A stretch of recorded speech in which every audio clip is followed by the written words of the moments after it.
Today we're going to change our topics. So we've been talking for a long time about the journey of pilgrimage from all Jews all over Middle East to go to the Holy Land. And please do not forget to keep all the Jewish people and the Israelites who are in a very hard time today, keep them in your prayer as we receive all the bad news about the terrorist attacks on them. So today we're going to talk about the Christian stewardship and how should we think about that. Let's first let me admit that it's for pastors not an easy topic to talk about, you know. It seems like every time you encourage your congregation to talk about giving, it's like you're asking your congregation to keep paying for your pastor's salary, you know. So but really this topic should be bigger than that. It's not, or even the fear about how should we continue to be in business. Yes, money is important, and our gifts are important. But if we put it only in the concept of money, I think that's really minimize what this is about and what we should behave as a Christians. So our material giving is a reflection of something that's deeper and bigger. And that's why when I was looking at these wonderful two texts, that one come from the Old Testament, about the symbol of David is really, he did not get his own desire. If I want to refresh your memory about David, his biggest desire is to build a house to the Lord. Like if you ask him, he will write you a check with everything he has in his life, if you can give him his desire to build a house to the Lord. And the shocking thing that the Lord said, you cannot build a house to me, David, but your son will do it. And put yourself in a place of David where he feel like, God, I did not ask for money, I did not ask for more power, I asked simply just to build you a place, a house for you. And out of that, he should be frustrated. He should be feeling, that's not fair. Not asking for any big thing, for a show-off, just asking to be blessed to build your house. And out of that, when God did not give you what you want, a normal human reaction is you sit back. You're not being hopeful. You don't want to do more anymore because I didn't get what I want. But what you heard from all these long readings that we got from the Old Testament, how wonderful He is working very hard, bringing all the money. He's talking to His people, talking about, be careful to my son. He's young. He is, in other words, if he's trying to say, he's immature. He needs your help. So he is trying to say, because David is upset, also, he has a loyal people on his side that feel that's not fair for you. You should build a house, not your son. So people who are lobbying with David, the elders of the community, the one that's powerful, that they are upset for him because he does not. He is warning, say that if you love me, help my son. So it's a wonderful story about even when a human do not get what they want, but they do not stop doing God's work. So David, as a human, he did not get what he wants. So normally, a normal human reaction, he will shut down. If I'm not in business, I'm not interested. I don't care, you know. I either be in the middle of the business or I am not showing.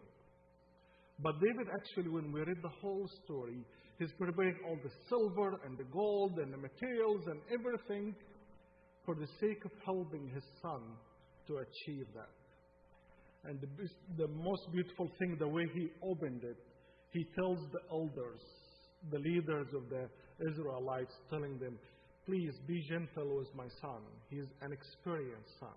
Can you imagine? Solomon, if Solomon is known for one thing, for the wisdom, right? The wise man, the one who is always shocked people, who comes always with a very unique answer and very unique questions. But as a father, he did not see. He sees his son, the one that's always need more education and need more help. So this is a wonderful example of human being, of like, as a Christian, we do works not because we have to gain or we have to harvest what we are doing. When we get to this church, not because we are afraid that we're going to lose our position, being as playing music or singing or being on the session or being on the deacon's board or being... No, not at all. I am doing that because that's part of who I am as Christian, that practicing that. When God say, when you are giving away, you're not just giving to feel better about yourself. Giving is a commitment. Say that, Lord, everything I have is from you. So when I give you money, I'm not giving you my best. You're actually giving the less thing. God is interested in your heart and in your mind. And we are fighting the wrong thing when we try to keep fighting people to get the money out of their bucket. Believe me, if you get it once, you will not get it more. If you can get some, you will not get it all. So the problem you need to get, when people have the heart, they give willingly more than what you can expect it. When people know that money is the last thing, that the less valuable thing in my life. My heart is more valuable. My mind is more valuable. So then the giving will not be very hard if it's coming from a heart that knows that I invest my life and my eternity in God. And when I give from my needs even sometimes. I split my own budget that I needed all of it, but just even out of my needs, I still split my needs with God's needs, with God's work in the world. Nobody can be the person that's watch over you and know how much you make and how much you want to do. And as I see that the immature way of giving the idea about you give 10%, and that's an Old Testament teaching. But really, it's not about the numbers. God is not accountant. He's not sitting there and say how much you make, and now today He's not the tax collector. He's not the one that's coming from the IRS going after you to say what you did wrong or right. God is not. He's saying that if you believe that your heart and everything in your life is given by me, then naturally your giving is going to be a blessing. It's going to be a release and relief for you. Say like, I am sharing the blessing. It's not because I have it. I was gotten from the Lord. The Lord is saying to you and me today is, do you understand that? Every time when you go to the land and you settle. And that was an amazing example. If you want to think about an ideal system that's sound like a more utopian economic system in the whole world, you will find that not in the New Testament. You'll find it actually in the Old Testament. The Lord gave the Jews a wonderful image about like out of Egypt, when you go and settle in the new land, do not forget that one day you were strangers, you were slaves, you have no land to sit, you have no money, you have no power, you have no system. And I told him, the day life kind of like smile at you, do not forget. What should I do? When you plant your land, you leave the edges of the field. You do not harvest. Why? Because all the widows and the people who have no man to provide for them, they do not to be ashamed to come and ask for food. After the sunset, they will go and harvest the edges of the farms for their own self and have food. What happened to those who owe me money in the 7 years?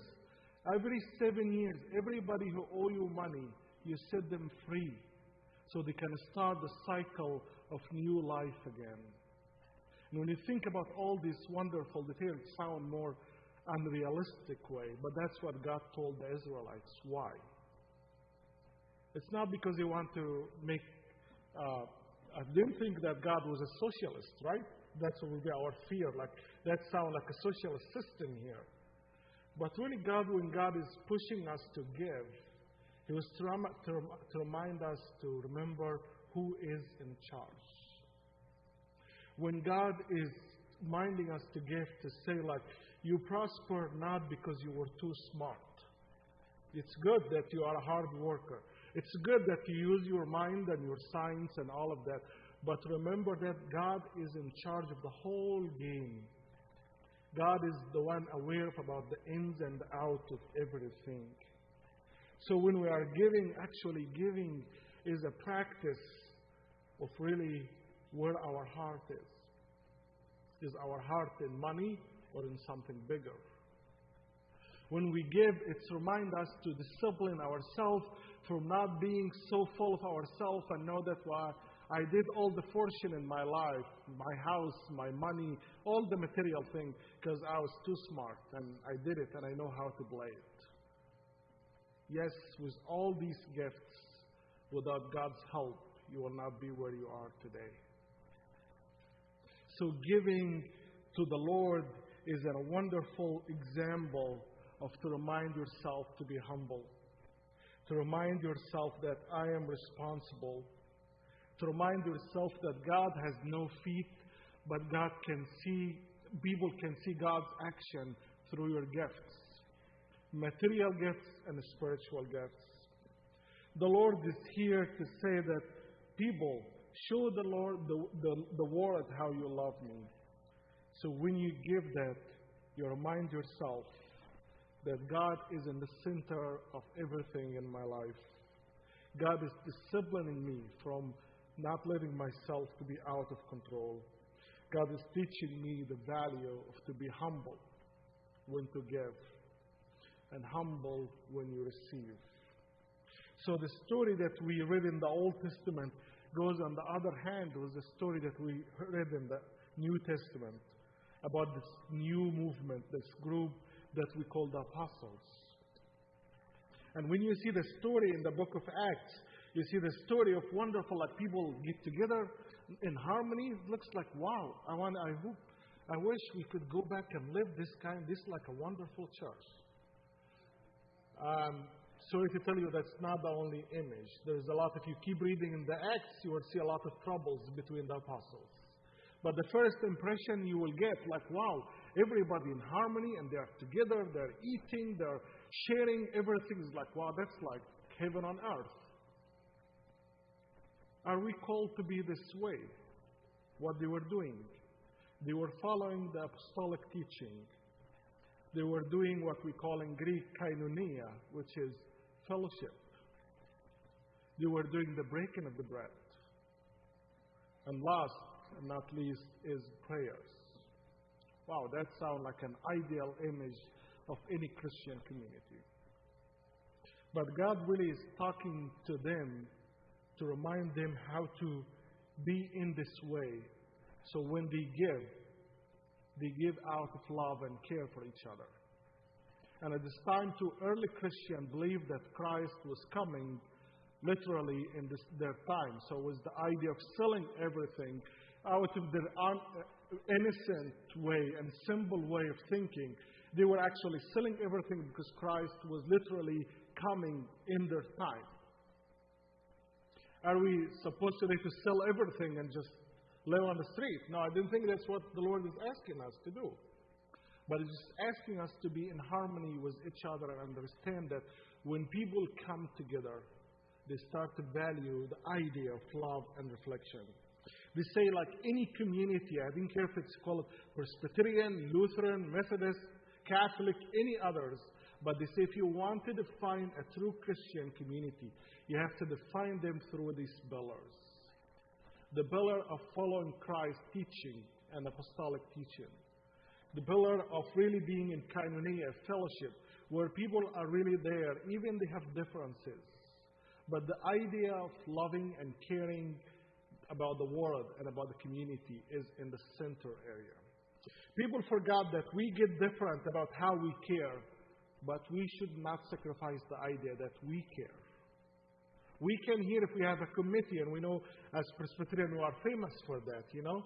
We care about to care for the community, but if we start a committee, we'll have a different opinions about how should we care, how should we spend the money, how should we do things. But do not forget that our differences in how we do business does not sacrifice that why we are here.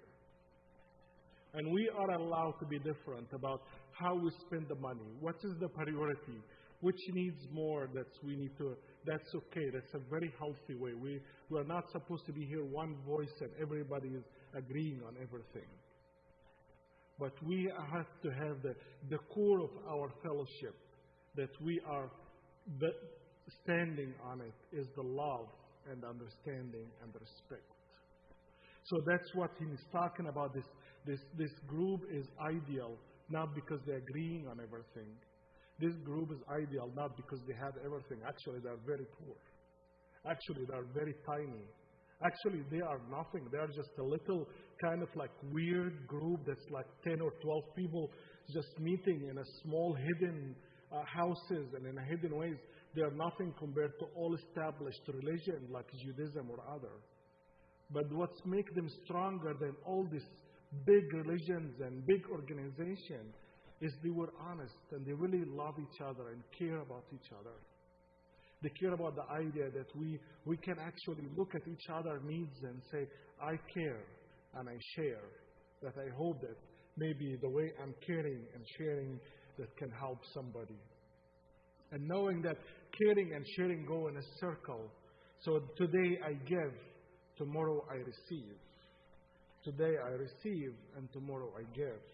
And as far as we keep the circle going, everybody gets blessed. When God's business stops, when somebody stops to do that, being a receiver of God's help or being a giver of God's help. So today if we want to be a good Christian, I'm not worried about our future as a church. I know we are small. I know we are limited. And I know we need to offer every support we need. But I'm not going to scare you and give you any scary message about how much you can and you should give much and more. I think you should just know that you are secure, you are in a better place because God is the center of your life. Any achievements, any good things happen in your life, it's because God has been with you and is and will be with you. And the giving is going to come easily because it's coming from your heart. It's not coming because the pastor is pressuring you or the treasurer or the decision is putting pressure on you.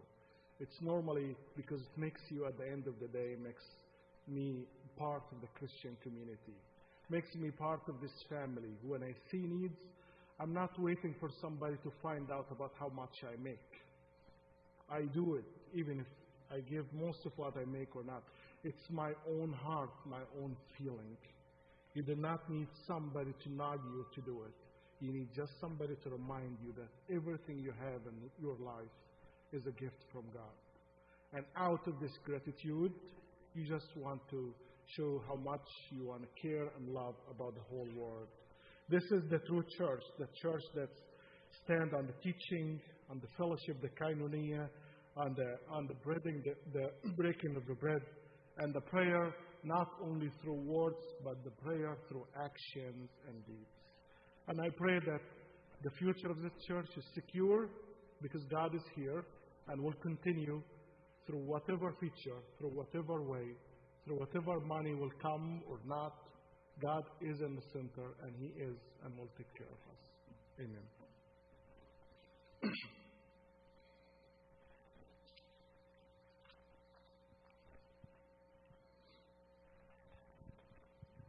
If anyone